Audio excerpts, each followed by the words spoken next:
はい、皆様こんにちは。明大卒なのに波乱万丈というチャンネルを始めました。よろしくお願いします。はい。スマホのメモをね、ちょっと読みながら話させてもらいます。はい。私は名古屋大学を卒業しました。25歳で独立して29歳で1200万円の借金を抱えました。現在62歳です。もちろん借金は完済しました。今が人生で一番楽しい。それはなぜかということをね、話していきたいと思います。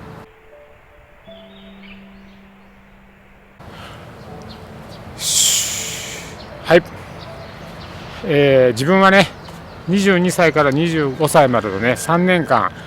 東京勝ち町のね、宝石問屋でね、働きまして、そして25歳の時に宝石貴金属の卸売商として独立しました。多少のね苦労はねもちろんありましたけれども、バブル全盛時代っていうこともあって、あれよあれという間にね、気がついたら年商1年間の売り上げが1億円を超えまして、そして1ヶ月の収入がね100万円をね超えておりました。そんなような生活がねどんどん続いていったんですけども、始めた時にね、創業当時っていうのはね、もちろんそんな簡単に売れませんし、お金もなかったですから、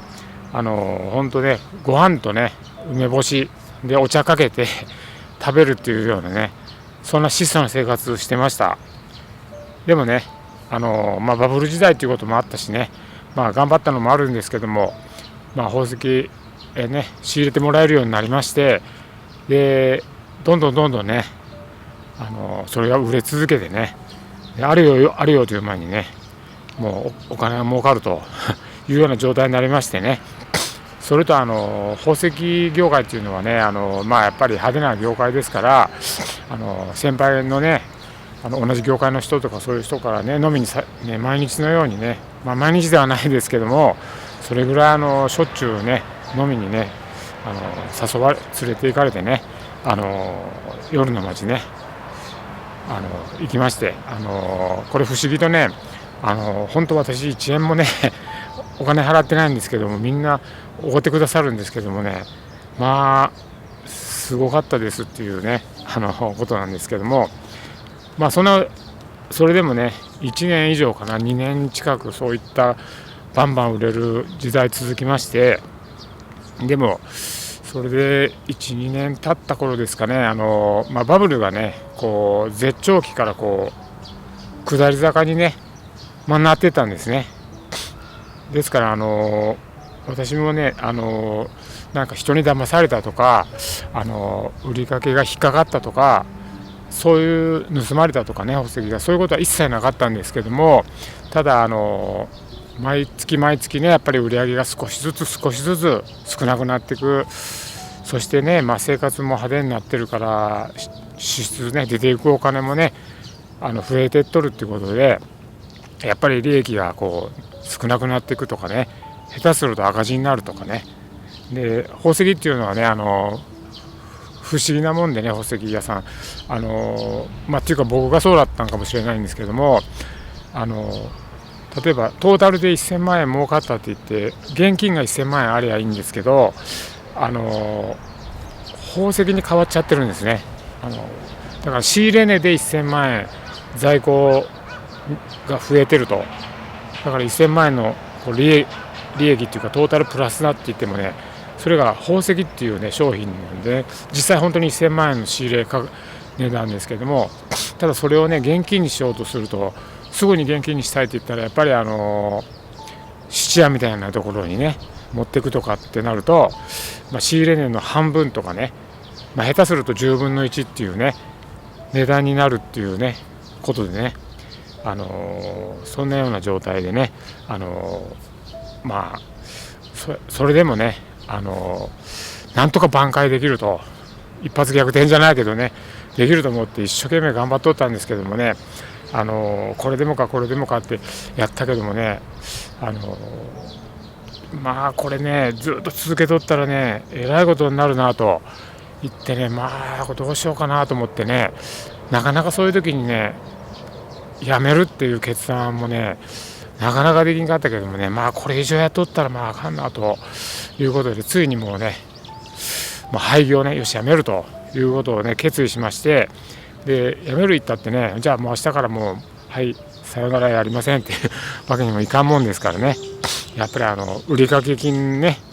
をしっかり回収する。でさっき言ったような宝石ね、これをねやっぱり現金に換えんことにはもっといくら価値があるって言ってもねどうにもならんですから、それをね現金化する。それとねやっぱり商品の仕入れ先ね買掛金、これもねすぐ翌月に全部払えるっていうわけじゃなくなってきますんで、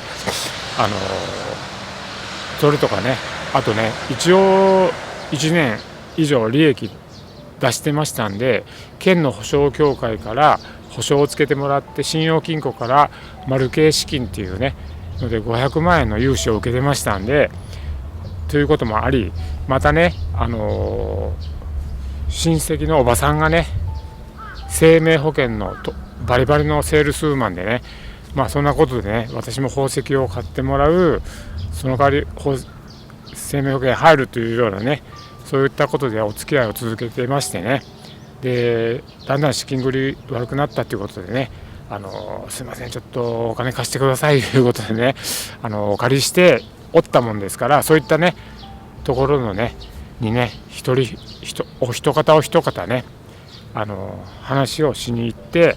謝って謝罪して、これからね必ず分割して返してきますということでね、ちょっとさっきの信用金庫の借りの件はねちょっとまた別のもう一旦親に肩代わりしてもらって、肩代わりというか他の銀行でローン組んでもらって返したんですけども、ちょっとその辺話すると長くなるんでまた別の機会にしますけども、そういったことでねなんとかねしっかりと整理をつけてまたね返済していくというね状態でねになりました。この頃が当時ではね結構最も辛かったです。はい。で廃業の整理がついたって言ったってねそこから働いてね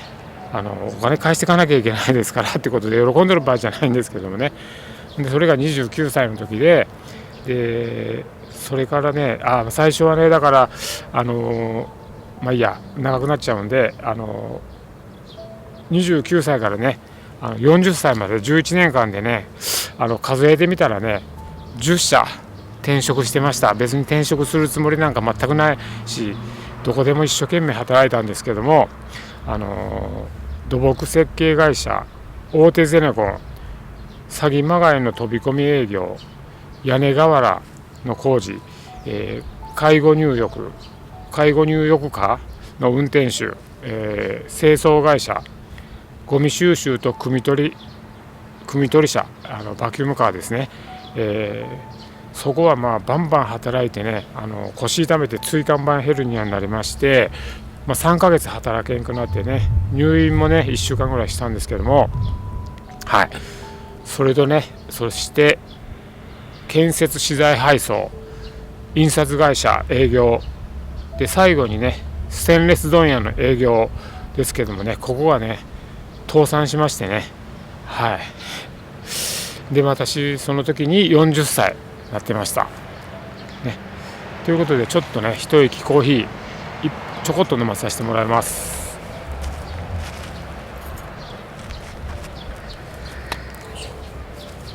はい、うちで豆ひいてね入れてきましたコーヒー、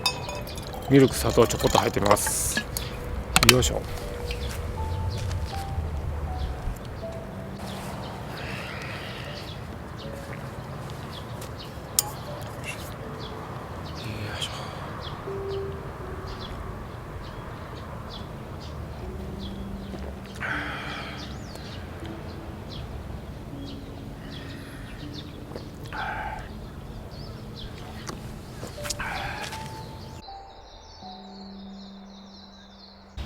40歳でね今の会社にお世話になりまして22年が経ちました。現在本当にね素晴らしい状態でね働けております。その意味でね本当に素晴らしい会社です。具体的なことはね一切話せませんので、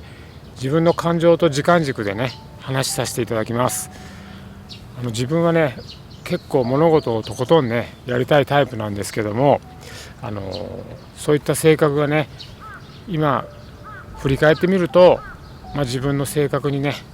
ぴったり合ったんだと思います。本当にね肉体もね精神的にもねで頭もね結構いっぱいいっぱいね使うような毎日でね、でもうやめさせてもらいますわっていうことが何回もありました。でもなんとかねここまで働き続けてくることができました。しんどいけどもやりがいのあるっていうね会社でね仕事でね、でもねやっぱりね売上上がりがこれ少ないとね、とはいえね非常に辛いものがありましてね、そんな時代が14年間ねクソねっていう悪戦苦闘のね時代が14年続きましたけども、54歳の時にね14年後に21歳年下の中国人女性とね、結婚しました。それでもねまだまだそういうね辛い日々がね続きましてね、それから4年後58歳になってねようやく売上上がりがねトップになりました。トップになったって言ったってこれ会社があってのことですし、周りのね皆さんの協力があってのことですけども、そんなことでね日々ね努力して進化しようと思ってね頑張っております。とても忙しいですけどもとても楽しいです。いろんなねタイミングとかね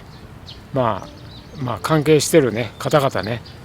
そういったいろんなことにね守られとるっていうような感じでね今感謝して毎日送らさせてもらってます。で今62歳でねまた新しいね挑戦をね始めようと思いましてこのチャンネルを始めました。実はね4年前にね名古屋ホッピーチャンネルっていうねチャンネルを始めたんですけども、それは日帰りのね秘境絶景なんかに日帰りで休日に行くというねリフレッシュしに行くっていうチャンネルなんですけども、それもそれでね結構自分は楽しいんですけども、ピントがドンピシャ合ってるっていうようなね感じじゃない、何かもうちょこっと違うっていうような感じでねで考えまして、そうだって自分のことをね本当のことを話していこうというねことを思い立ちまして、それでこのチャンネルを立ち上げましたということでね今日はねチャンネルをスタートしたということでちょっと紹介させてもらいました。これからこういったことを話していきたいと思います。それではよろしくお願いします。